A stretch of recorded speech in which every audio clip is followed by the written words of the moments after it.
All right, welcome into the post-game show, everybody. Altitude Sports Radio 92.5. I'm Dan Tanner, your host.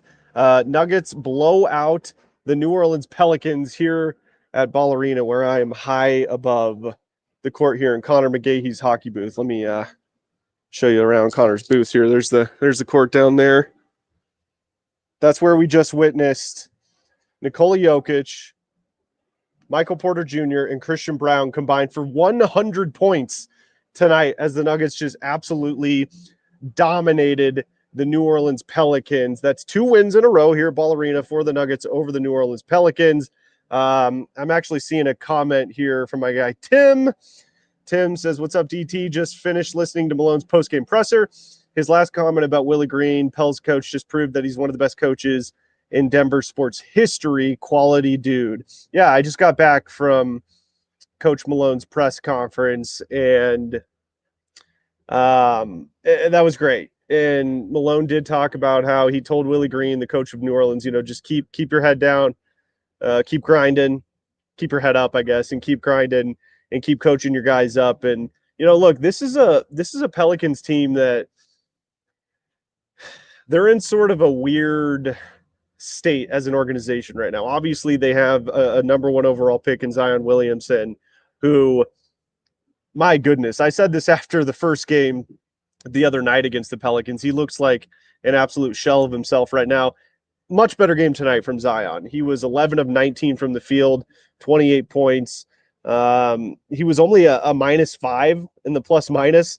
I know that's not great, but the rest of the starters for New Orleans were -19, -22, -23, and -23. So Zion had a much better game tonight. He still looks like he's working his way back into shape, but what a performance from the Denver Nuggets tonight. This was absolutely a masterclass of offense that the Nuggets put on. I think this was probably the best game of Michael Porter Jr.'s career. He was that good tonight. And in fact, I actually posted on my Twitter at Dan Tanner 091. Malone talked about Michael Porter Jr.'s game tonight. And what Malone said he loved about MPJ's game tonight, and I couldn't agree more with him, it was a complete basketball game from Michael Porter Jr. tonight. It wasn't just some pretty jump shots. And that's what Malone said. He was driving to the rim, which I've talked about a lot on the show this year. He's been much, much better in that area. I think that's probably where he's taken the biggest leap in his development, is driving to the basket, especially when his shot's not falling. But man, a complete game. He was playmaking. He was defending well. He was rebounding. He was absolutely fantastic. And I actually want to, before we get into the rest of the game here, so it was really cool. If you missed it on our show, Columbus, Hastings, and DMAC, yesterday, the guys were able to be right down here on the court at Ball Arena for the Nuggets' awesome event that they hold annually, where the players and the coaches work with special needs children and Special Olympics participants. So it was cool. We got to sit down with Coach Malone, Julian Strother, Peyton Watson. PJ Hall stopped by. He was awesome. I didn't know much about PJ Hall, but he was great. And we got to talk with Michael Porter Jr. And I actually saved this clip from our show of MPJ talking to the guys. And it's about a 2-minute and 53-second clip.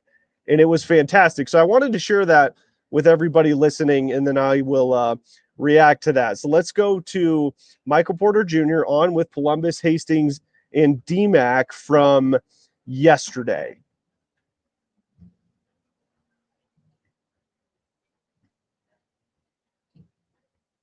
It was a headline on ESPN.com today. Was it? Yeah, it was one of the lead stories on ESPN.com, that you're not in the mix of getting traded. Okay. So what's this process been like for you? And part of it is just the results of your contract is such that it could happen, whereas some of the other guys is not. I'm curious how it's been for you and what your mindset's been like through this process. We talk about faith a lot, and when you have faith in something bigger than you I've tried to develop the attitude of control what you can control, and I think I feel very blessed to be here. I feel very grateful that the Nuggets took a chance on me. So it would never be a thing where, like I said yesterday, if they decided to move on from me, where I would be butthurt or have hard feelings. I think that we have a good team now. We have guys that over the years have developed a continuity. You know, me and Joker have our little two-man thing going on. Yeah. Jamal and Joker do. You know, Joker and Aaron do. So we all fit in a specific way, but also there's a lot of great players in the NBA, and you know, we want to win at a high level. And I think we've had, you know, spurts this season where we play really well and then spurts where we could have played better.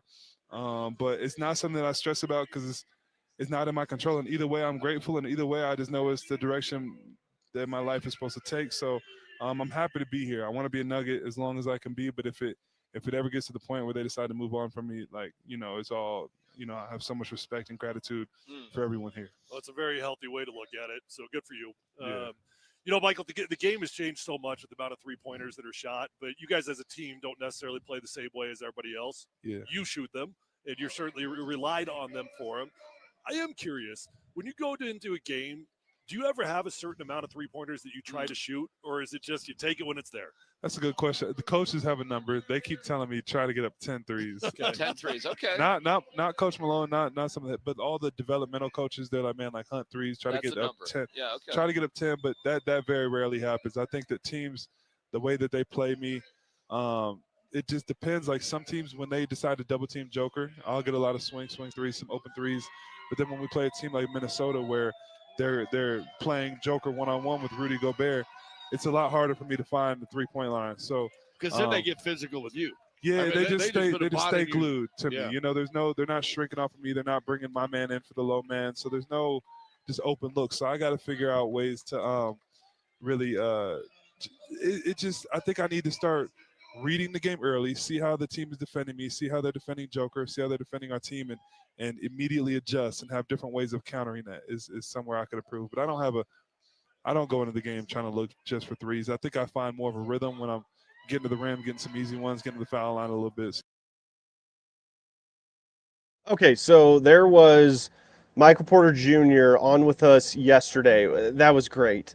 Really insightful stuff there from MPJ. Just starting with what he kind of started out with. We all know Michael Porter Jr. is a man of faith. He talks about that openly and often. And to hear him be as positive as he is about this whole situation, like, let me just say this, there hasn't been any real sort of news out there that the Nuggets were ever considering trading Michael Porter Jr. It's been a lot of rumors floated around. And one of the reasons that's been one of the rumors floating around is because, unfortunately for Michael, his contract, like you heard D-Mac say in the beginning of that clip, is the most tradable on the team because they can't trade Jamal Murray. I don't think they would, even if they could, but they by NBA rules cannot trade him this season. Same with Aaron Gordon. You're obviously not trading Nikola Jokic. So for Michael, he's put in a bit of a tough spot with where the team is, being in the first apron in the salary cap, having the salary cap constraints that this team does. He's in a position where his contract is the most tradable on the team. Now, I got to tell you, we were kind of goofing around and having fun on the airwaves today about, you know, what would it look like for the Nuggets to bring in a guy like Kevin Durant. I know this might sound insane, and it's only been a couple of games here where Michael scored over 30 in back-to-back games. That's what you want from a Kevin Durant type player, the performance we've seen over the last couple of games. Now, again, he's going to have to do it on a more consistent basis for me to really proclaim, like, hey, Michael Porter Jr. is playing better than Kevin Durant. But number one, he's much younger, so that's obviously a big key in this. And number two, he has the chemistry with his teammates, with Nikola Jokic, with Aaron Gordon, with Jamal. He's been here for years and years and years now. They're not trading him. And Malone reiterated that, what was that, a couple nights ago, that they're not trading Michael Porter Jr. And at this point in the season, I think it would be a big mistake for them to do that. And he's playing really, really well right now. So credit to Michael Porter Jr. He has been outstanding. We all know he's been going through some very tough circumstances in his personal life with his family. And I think the way he's been able to handle that and really just kind of buckle down and and play basketball and stay positive has been a really massive sign of his maturity level and where he's kind of at in his life right now. So that was really cool to see. And the basketball side, I mean, he really is playing lights out. And it was cool to hear it there. Tyler asked him, is there a certain amount of threes that you're trying to shoot per game, or is it just like, hey, let the game come to you and however many you shoot is however many you shoot? He said that Malone hasn't told him this, but some of the developmental coaches on the team would like to see him shoot 10 3-pointers a game. Now, I think that's a very good number. And again, I would say I fall more into the camp of let the game come to you and then just take what's there. But he's such a good 3-point shooter. He should be trying to get at least close to 10 3-point attempts per game. So how many did he shoot tonight? Let's see here. He was 5 of 9. So, I mean, that's right in the ballpark of what he was just talking about. And Nikola Jokic, holy cow, he took 13 threes tonight. So much for the Nuggets not shooting a lot of threes. They took 43 3-point attempts tonight. That's got to be a season high for them. I can look that up. But, man, what an incredible performance from Michael Porter Jr. tonight. It was really cool for the guys to get to chat with him yesterday. He's a really insightful guy. And you can tell that he is locked in right now.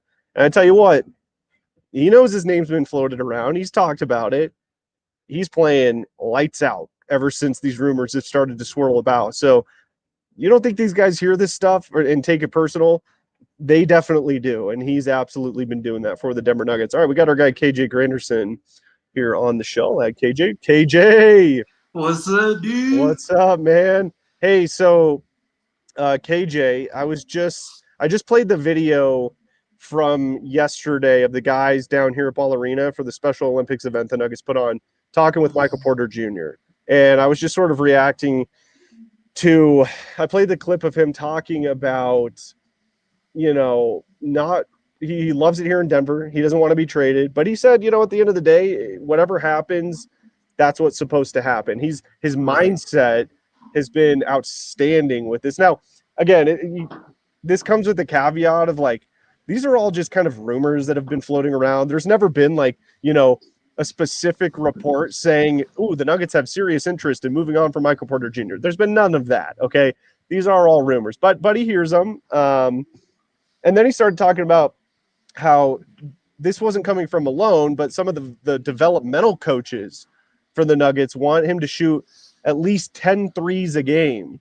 So just your overall thoughts on Michael's game tonight, back-to-back 30-plus point games for MPJ. I think he's been outstanding. And, man, is he playing like a guy that is forcing a team to not move on from him? Which, by the way, I don't think the Nuggets want to move on from him. But he's playing like, you're not moving on from me. I'm staying here. And no, seriously, that's exactly how Michael Porter Jr. is playing right now. I mean, this is the best stretch that I've seen Mike play, if not ever, in a very long time, for sure. There's no question about it. Is that tonight was the best game of his career, in my opinion? I would agree with that. And don't get me wrong, I know he set his career high before, but the way he played tonight, the hustle on both ends of the court, the attention to detail, the way he was able to just raise the game, the level of the players around him. That's the first time we've seen Michael do that in some time, man. To really be able to kind of take that next step and just know that, okay, if they're double teaming me right now, pass out of the double team and know where to go, know when to cut, know when to pay attention to Jokic when Jokic has the ball and he's waiting on somebody to take that, that next step. And when AG is kind of stuck in the corner, well, okay, Mike, it's your turn to cut towards the basket. And he did all of the things he knew to do tonight. These are all of the things we have been begging Michael Porter Jr. to do. Just do what you know to do. The defensive end, I know that's going to forever be a roller coaster for this team. But offensively, there should be no excuses. And tonight was, outside of that second quarter, tonight was about as flawless as I've seen the Denver Nuggets play offensively in a very long time. Yeah, dude, there are just – look, we've talked about this, KJ. The offense isn't the problem, okay? It never has been the problem. Their problem is the defense, and specifically their 3-point defense more than anything. Although I will say New Orleans, at least in that, what was it? In that second quarter, really in the first half, I thought the Nuggets were allowing the Pelicans to get inside a little bit too easily. But they really buckled down in the second half. And we've seen that a lot this year from this team. Credit the coaching staff, Michael Malone, Ryan Saunders, their defensive coordinator. They've been really good at making halftime adjustments this year. And they came out in that third quarter, man, 45-27, KJ. They outscored the Pels in that third quarter. Tomorrow's the trade deadline. Yep. And everyone knows that the Nuggets really don't have that many options as far as like making a big move. But they don't need to make a big move. They need to make one or two little tweaks to improve the defense, in my opinion. I've been harping on the backup five all year, and I still am not like super happy about that situation. Yeah. But I just think at this point it is what it is. I don't think they're going to make a move to shore up that area. Nope. But they've been getting by without it. So if the Nuggets are going to make a move by tomorrow, I should say, I think it's going to be a little tweak here and there to try and help shore up the defense. I just don't see them. They don't need to go get offense. No. And we were kind of goofing all of the shows today about getting Kevin Durant here.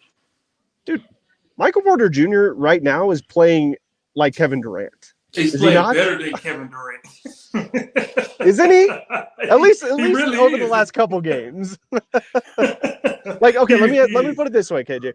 If the Nuggets traded for Kevin Durant and he came out and had back-to-back games like we've seen Michael Porter Jr. have against the Pels here at Ball Arena, you'd be like, holy crap. Like, this is exactly why you go get Kevin Durant, right? Exactly. No, I think that's a great way of putting it, Dan. Like, if we were to swap shoes, and Tim, what's up with you, bro? If we were to swap shoes, let's say MPJ was on the Suns, and let's say KD was on the Nuggets. To your point, if KD was here, we'd be like, oh man, that's why he's a first ballot Hall of Famer. Like, that's why, teams have moved heaven and earth to get him. And if MPJ was doing this on the Suns, you'd be, I wouldn't say everybody, but I think a lot of people here in Nuggets Nation would be like, oh, like, did we mess up? Like, did we potentially, give up too soon on Michael Porter Jr.?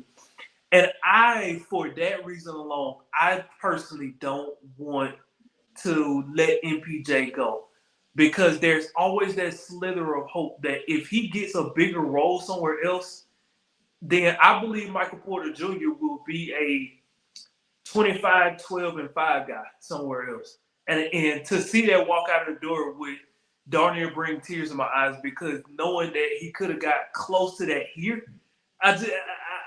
it would break me. It genuinely would break me. It would break me. I wouldn't know what to do. That's one of my biggest fears in sports, is trading away a dude that becomes like, gets to like the next level after you trade him. I'm trying to think of some examples here, like where that's happened here. I'm sure they're out there, and one will come to me.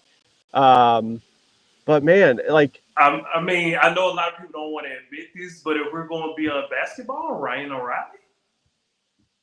Yeah, that's a very good example. Now, he was pretty good with the Avs, but he took the next step for sure.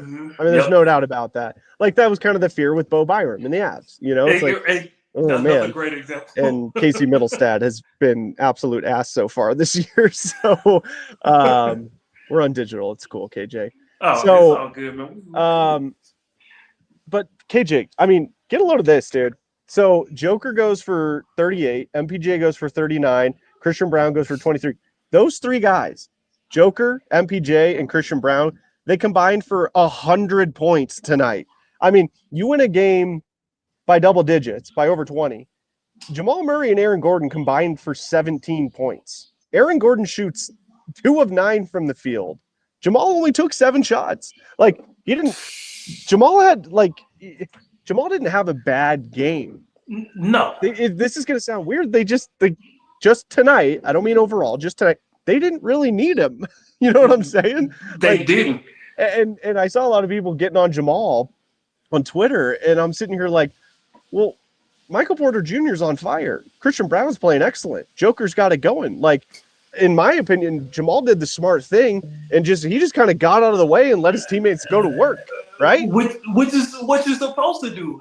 Look, you can tell the people that actually watch the game, the people who understand the game, versus the typical Twitter trolls. Because as time goes on along, at first they were kind of like here. There was a time where they were here. You can kind of start to see the separation a little bit now, because it's like, how could you say that if you truly watch the game? You had to know that Jamal Murray's biggest thing tonight was not taking stupid shots and not getting burnt defensively.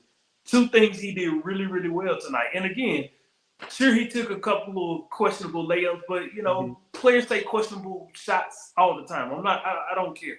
At the end of the day, he didn't cost the Nuggets. He was a plus.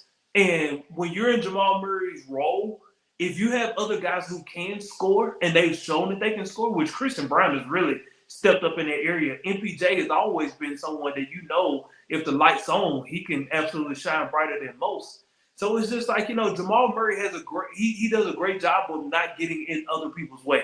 We don't give him enough credit for that in times where other players are hot. Yeah. Yeah. I mean, again, he was 5 of 7, he was shooting it well. He didn't need to be Jamal Murray tonight. And you know what? That's a positive. Like, I always talk about, and Joker, don't get me wrong, I don't mind a game where, like Joker had tonight, where he goes for 38 points. And what did he have? He took 13 threes tonight. I mean, he hit 5 of them. He gets 10 assists and 8 rebounds. But I've always said the Nuggets are at their best when Nikola doesn't have to go off for 40 or plus. You know what I'm saying? Like, that means other guys are involved. So tonight is the kind of case where it's like that. I look at it as a positive that Jamal only had to go for 10 points tonight, and you get 144. That means the team is playing well. And we all know Jamal is capable of putting up 30 plus on any given night. So I look at it as a major positive. Now, I will say Aaron Gordon does not look right. He doesn't. He was moving pretty slow out there. He was 2 of 9 tonight. Yeah. 7 points. And Malone did say this is going to be kind of just one of those things, KJ, where Aaron Gordon's going to have to deal with this for the rest of the season. And I kind of saw that coming because he's been out multiple times this year with the same injury. Right. But man, other than that, what's the temperature as far as your confidence level in this team as constructed right now, their ability to really compete to get out of the West to get back to the finals? Where are you at, kind of your confidence meter right now? To get out of the West, I am going to say I am a 6 out of 10 right now. A lot of it has to do with matchups. Like, the one thing that the Nuggets struggle with, they will not be able to address at the deadline. Like, I know, earlier you were talking about having another defensive guy, but I want a guy beyond his defense that he has like this, IDGAF about him. You know what I mean? And I don't know. Yeah, I know, but respectful man, KJ. Listen, I'm trying to be. Your mom would be proud of you. There's a chance we got kids on here. There are kids that look up to Dan Tanner. Okay, for Nuggets Nation, if you didn't know that, Dan Tanner, he loves the kids. He loves the kids. So I'm just trying to be respectful of the kids. Yeah, hey, they're the next generation of fans, man. Got to bring them along. They sure are. But I think the Nuggets need one more dog. They need one more dog. And the one dog I thought they were going to get, he just got traded to the Pelicans tonight, in Bruce Brown. So, wait, what? Bruce Brown? Brandon Ingram has been traded to the Raptors. Oh, really? When did that happen? It just happened. Oh, look at KJ. Breaking news. Yep, I'm seeing it right here. Shams. The Pelicans have traded Brandon Ingram to the Toronto Raptors for Bruce Brown, Kelly Olynyk, 1 first-round pick, and 1 second-rounder. Wow. So had this been any other bad team, like, give me a Charlotte or maybe a Portland, obviously he gets bought out. There's no question about it. The Pelicans are so injured that they need everybody that they can get. So he will not be getting bought out in New Orleans. I'll be shocked if he's bought out. Okay, but I get it. But why would the Pelicans make this move? I don't get this. Okay, well, you see Trey Murphy, right? Well, Trey Yeah. Murphy and Brandon Ingram, they both can't have the ball. So they're choosing Trey Murphy over Brandon Ingram. I can't say I'm mad at him. But okay. Now what I'm worried about is Brandon Ingram and Scotty Barnes. Okay. Well, interesting. It's just like, where are the Pelicans at in the standings here? Let me pull this up. I think they're 14th in the West. Double check me on that. They're dead last in the West right now. They just fell behind the Utah. So, oh my God. What? I don't get it. Like, maybe this was kind of an unloading of Brandon Ingram, and they did get a first round pick, so okay. But that's interesting. I heard Nate and Andy today talking about like what it would have taken for Bruce Brown to come back to the Nuggets. And I hear you, man, and he's a dog. Well, luckily the Nuggets will be getting a dog back. They will be. They are getting a dog. Russell Westbrook will be back. Coach Malone said after the game today, actually, in his presser, they don't know specifically when. He said it's probably pretty unlikely that he plays tomorrow night, which isn't a huge shocker. But there's your dog. You know what I'm saying? But wow, Bruce Brown going to the Pels. Interesting. Okay. Yeah. So that was the one dog I was kind of keeping my eye on to see. Maybe the Nuggets could add him. He could be that other guy to kind of get them over the hump. We'll see. To go back to my original point, Dan, and then I'll let you transition from here. My biggest thing when it comes to the Nuggets is they struggle with physical teams. And that's why I originally was saying I wanted them to get another dog so that, when you got a dog in your ear on this side and you got a dog in your ear on that side, you ain't got no choice but to get out there and get the barking too. And so, that's one thing that I wish the Nuggets had more of. It's unfortunate, but let me ask you this, KJ. Let me ask you this. Who are the dogs on the Nuggets right now? Who would you consider a dog on the Nuggets? Well, Russ? By far, Russ. Agreed. I would say Jamal. Yeah, playoff Jamal is a dog. I agree with that. Okay. Joker. Would you consider Joker a dog? He's more of just like a lethargic killer. He is. A slow, bumbly, sort of goofy, just killer, man. so okay. Here's a perfect example. So you know how Coach Prime has leaders and he has dogs, right? Oh yeah. Travis Hunter, baby. Nicola's a leader. There you go. I like that. Okay, Coach Prime would be proud of you. That's good. That's good. I like that. Okay, yeah, no, that makes sense. Because like I'm thinking. Don't get me wrong. Like Nikola Jokic, he's a freak of nature. Okay, he is. But I get what you're saying. He's not like a dog. You know what I mean? But Russ, no doubt. Like he's the alpha dog on this team. There's no doubt about that. No question.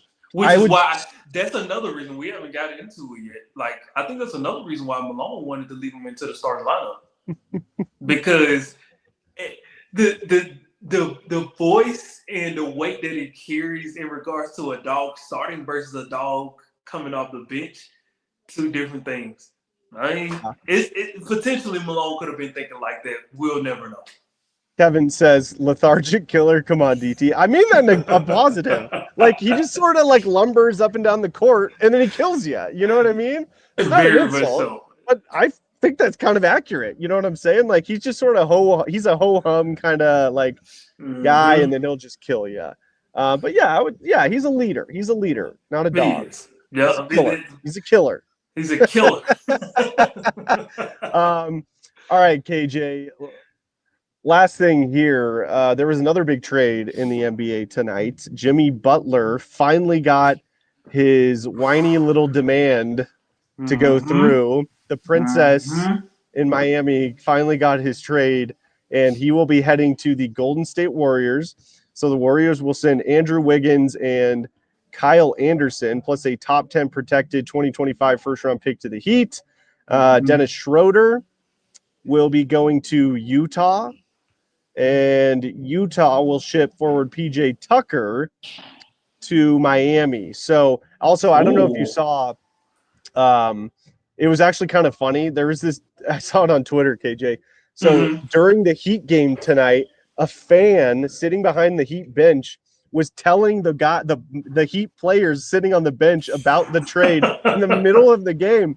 Kevin Love, let me see if I can find that and I can show it to everybody, because that was absolutely hilarious. But while I look for that, just your so that's another star player coming to the Western Conference. So what are your thoughts on the trade deadline so far, and how do you think it affects the Nuggets?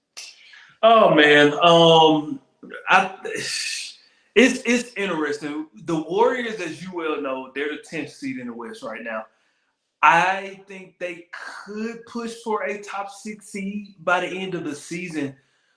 Jimmy Butler is just such an interesting fit. He's not a three-point shooter, and he doesn't necessarily live on the low block. A lot of his creation for shots comes off of him needing a ball in his hands. Now, that may work for Steph from the standpoint of all Steph needs is 0.5 seconds coming off a screen to hit it. But I think that the fact that it may take a little time for Jimmy to figure out Steph Curry's pacing and when he wants to come off a screen and when he needs to be patient and when he needs to go, like just finding out all the little things about how the Warriors do what they do, I think could be very interesting. And as far as how it affects the Nuggets, I think ultimately it comes down to the fact that the Nuggets are the bigger team. And the Nuggets have to use their size going up against Golden State. I like Christian Brown when he guards Steph Curry. And I think, in a perfect world, I think that's a great matchup for the Nuggets. I think the Nuggets would dominate that matchup. It's very much so. And so I think I don't think it necessarily moves the needle for the Warriors as much as they think it does. Now, playoff Jimmy's a real thing, just like playoff Jamal. But with as stacked as the West is, if the Warriors meet the Lakers or the Mavericks or Minnesota or Memphis, what does playoff Jimmy have to offer that all of these other superstars don't? Locker room drama. There you go. It's only a matter of time before him and Draymond get into it. I was just gonna say, dude. By the way, holy cow, Draymond and Jimmy Butler on the same team. Who's gonna punch who first?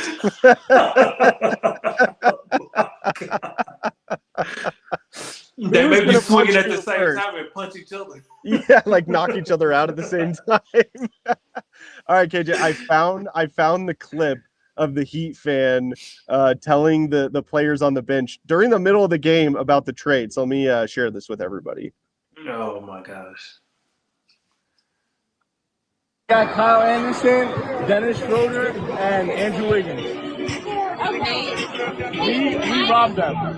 First round pick, protected.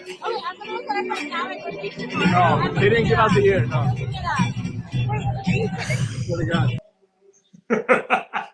Okay. How cool is that? That is pretty cool. But said we robbed them.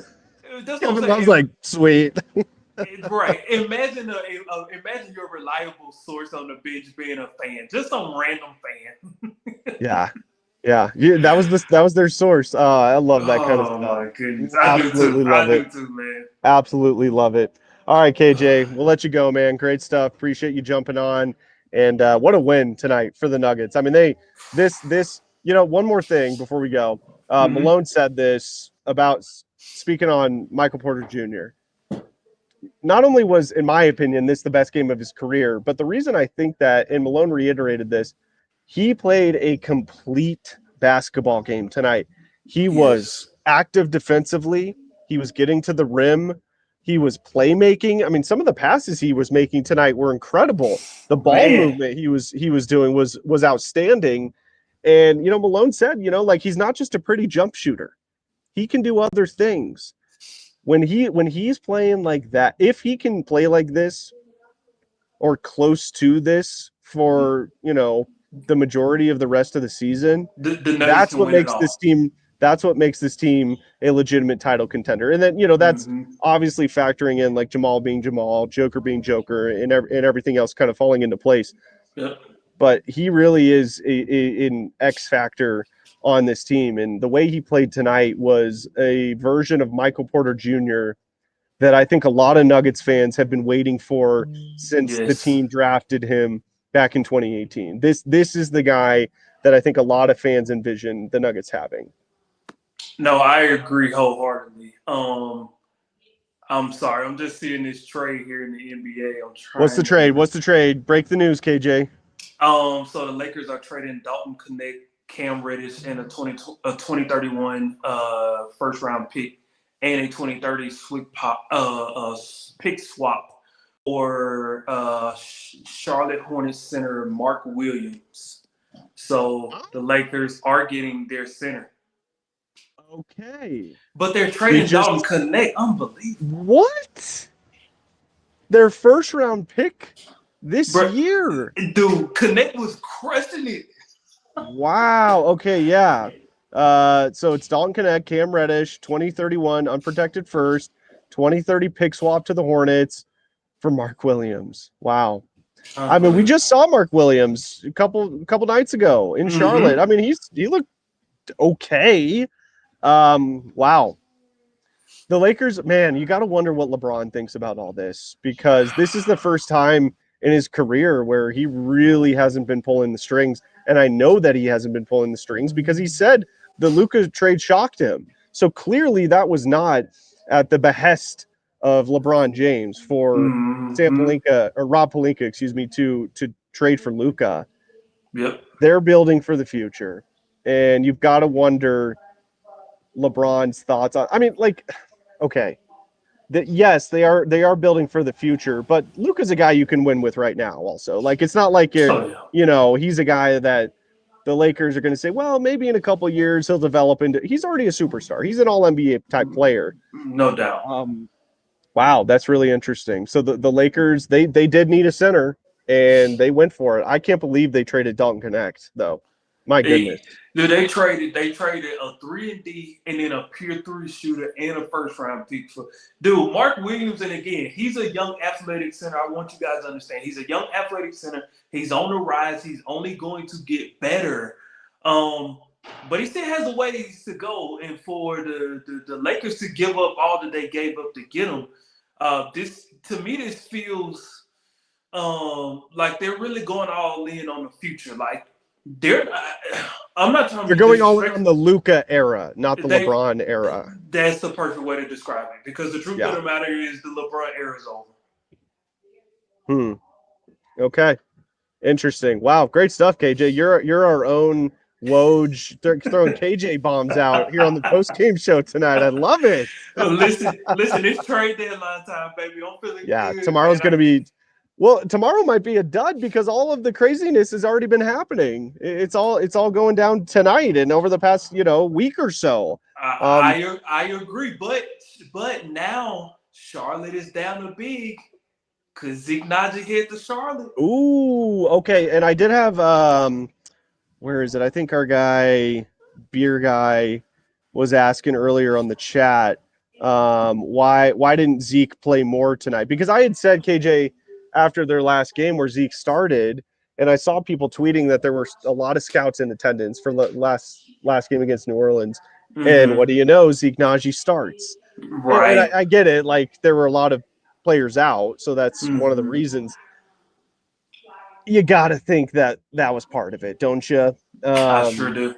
Okay, so two quick questions. Is Zeke Naji a Nugget this time tomorrow night? And do you think Kevin Durant gets traded out of Phoenix? Gosh,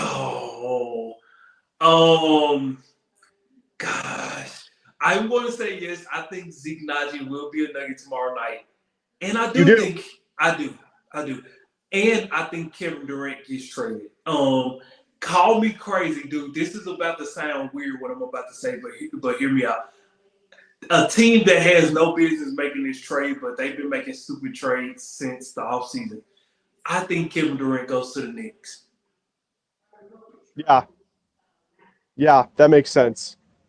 I think he goes to the Knicks, man, because they got That the makes defense. perfect sense. They got the defense on lock. They just need to continue to flow offensively, man. And That's the final piece for them.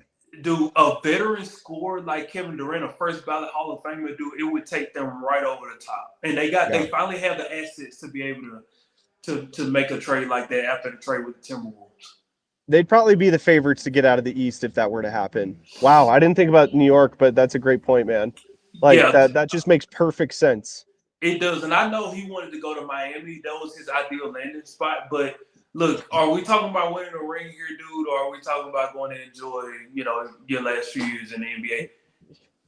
You can buy a house in Miami and go there whenever you want in the offseason or after you retire. Who cares?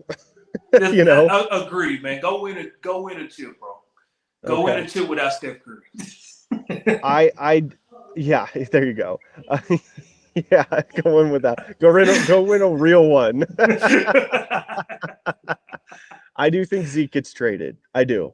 Okay. I don't necessarily think it's going to be for a piece that is going to, help the Nuggets this season. I think if the Nuggets were to move on from Zeke, they're going to give him up to get this salary off the books. That type of move. I really do think that would be the case. Maybe you can get a second round pick, something like that. Maybe it would have to be in order to get some sort of draft compensation back and to get the salary off the book, so that over the summer the Nuggets could potentially make a move. Maybe they could sign a guy like Bruce Brown if that were to happen. I mean, who knows? So Right. I would say it's probably for me, 60-40, he gets traded tomorrow. And we'll see, man. It's going to be exciting. KJ, you're the best. I'm looking forward to it. No, man, you are the best, DT, man. Thank you for having me as always. Yes, bro. as always. So much, always. All right, there he goes. Our guy, KJ Granderson here on In the Paint. Wow, KJ just spitting fire right there, breaking all these trades. I'm busy running the show, and so he's kind of my right-hand man there. Wow, those are some big trades going down right now. The Lakers are getting rid of Dalton Connect, trading him, their first-round pick this year. So the Lakers are making moves for the future, and the Nuggets are in the now. So what a win for the Nuggets tonight. Again, 144-119 is the final here at Ball Arena, where I am sitting high above the court in Connor McGahee's hockey booth. And incredible performance for Michael Porter Jr. tonight. 16 of 23 from the field, 5 of 9 from beyond the arc, 12 rebounds, 4 assists, 3 steals, plus 23, 39 points. Nikola Jokic gets Hastings called it a Belgrade double. Marlo calls it a Sombor double when he misses his triple-double by 1 in one category. Well, he missed it by 2. He was 2 rebounds shy of a triple-double. So Hastings dubbed it the Belgrade double tonight for Nikola Jokic. But the Nuggets improved to 32-19 on the year.